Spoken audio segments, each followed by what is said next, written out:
Tension किंवा फसवणूक, झालेली फसवणूक या गोष्टीतून सुद्धा त्याची सुरुवात होत असते. त्यामुळे माणूस वाईट नसतो, त्याला असलेलं व्यसन वाईट असतं. हे मानसिकता आहे माणसं. आपल्या मनात तर आलं पाहिजे की आपण व्यसनमुक्त व्हायला पाहिजे. मी अनेक प्रकार बघितले, अनेक कारखान्या बघितले, अनेक संस्था बघितल्या, पण हे जे काही होतं ते आज पाहिलं की खरंच मन फक्त झालं.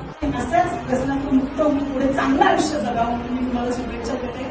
आणि मॅडमना आणि सरांना आणि इथल्या सगळ्याच वर्कर्स लोकांना की मी शुभेच्छा देते. हे काम अतिशय मोठं काम आहे आणि तुम्ही ज्या पद्धतीने त्यांना साथ देताय हे करताय.